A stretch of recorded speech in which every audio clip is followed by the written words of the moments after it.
नमस्कार दोस्तों। 10 नवंबर 2025 को दिल्ली में लाल किले के पास मौजूद सुनहरी मस्जिद के पास से एक I-20 कार, जो कि वहीं पर एक पार्किंग लॉट होता है, उस पार्किंग लॉट से निकलकर रेड फोर्ट के सामने से यू टर्न लेकर सीधा जाती है गाड़ी, एक I-20 कार। उस I-20 कार धीरे धीरे जाती है और एक सामने ही एक उपस्थित रेड सिग्नल पर धीरे धीरे होकर रुक जाती है और कुछ ही देर में उस गाड़ी से एक जोरदार धमाका होता है। और ये धमाका इतना जोरदार था कि वहां पर उपस्थित आसपास का जो 6 गाड़ियां होती है उनका वो तो जल जाती है एकदम, और उनका मलबा लगभग 150 मीटर दूर पर जाकर गिरता है। और तो और वहां पर उपस्थित तीन चार ठो ऑटो था, उस ऑटो का तो जलकर एकदम खाक हो जाता है उसी टाइम। और आसपास के मेट्रो स्टेशन का गेट और दूर उपस्थित गाड़ियों का कांच तक टूट जाता है। ये धमाका इतना जोरदार था और उसी दौरान 10 से 11 लोग का मौत हो जाता है आग में जलकर। उस उमर का कुछ मददगारों का नाम मौलवी इरफान अहमद, परवेज अंसारी, डॉक्टर शाहीन शहीद जो कि महिला डॉक्टर थी, और डॉक्टर अदिल राथर। मतलब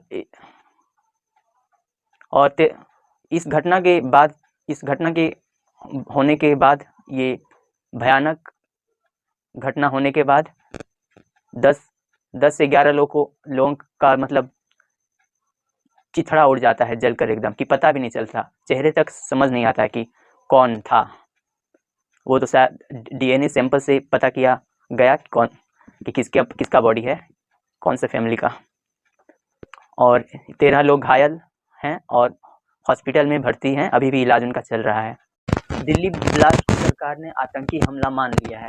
मोदी जी ने सीसीएस के बैठक के बाद कैबिनेट की मीटिंग में हमले का प्रस्ताव पारित। ये मीटिंग बेहद अहम था, क्योंकि पहलगाम अटैक के बाद भी ना मोदी जी सीसीएस का मीटिंग बैठाए थे और युद्ध का रोड मैप बनाए थे, कैसे पाकिस्तान को ठोकना है। कुछ दिन पहले मोदी जी भूटान गए थे, वहां पर भी उन्होंने भाषण देकर कह दिया था कि इस घटना के होने के बाद कि मोदी जी ने इस घटना के होने के बाद क्या कहा था, देखिए। वे उस टाइम भूटान गए थे। इसके पीछे के षड्यंत्रकारियों को बख्शा नहीं जाएगा। भारत ने फिर से वो एक्सरसाइज शुरू कर दिया है बांग्लादेश बॉर्डर के पास। ये 13 नवंबर से 20 नवंबर तक चलेगा। उसमें भी इंडियन आर्मी, इंडियन एयरफोर्स और इंडियन नेवी तीनों का तीनों अपना युद्धाभ्यास कर रही है।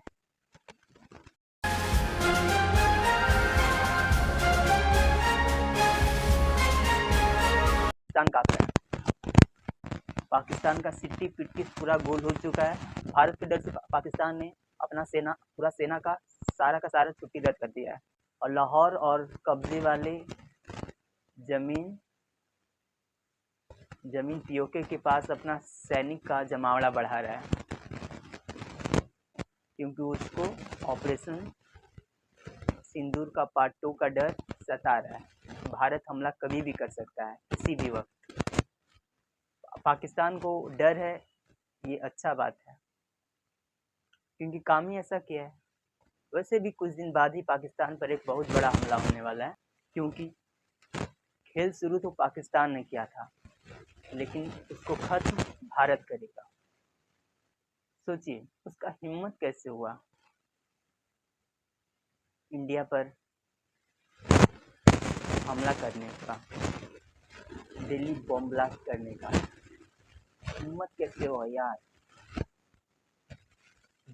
पूरा दुनिया का चौथा सुपर पावर देश भारत, पूरा दुनिया का चौथा इकोनॉमिक पावर कंट्री भारत, हिम्मत कैसे हुआ उसको हमला करने का। और इसीलिए पाकिस्तान को इसका खामियाजा भुगतना पड़ेगा। पाकिस्तान तैयार हो जाए फूटने के लिए, टूटने के लिए नहीं, फूटने के लिए। पहले फूटेगा फिर टूटेगा। बिल्ली की अम्मा कब तक खैर मनाएगी वैसे भी। मतलब 30 अक्टूबर से 11 नवंबर तक पाकिस्तान बॉर्डर के पास हुआ वॉर एक्सरसाइज, और 13 नवंबर से 20 नवंबर तक बांग्लादेश बॉर्डर के पास हो रहा है। मतलब सीधा दोनों देशों को चेतावनी है, वार्निंग है कि रेड लाइन को क्रॉस करोगे तो ठीक नहीं होगा। दोनों देशों को चेतावनी है साफ साफ, तो कम कि अगर ज़्यादा कूदोगे तो जब तक तोड़ेंगे नहीं तब तक छोड़ेंगे नहीं, और तोड़ेंगे तोड़ेंगे तो दोनों देशों को 10-12 टुकड़ों में बांटेंगे। तो दोस्तों इसी के साथ इस वीडियो का अंत होता है। मिलते हैं अगले वीडियो में।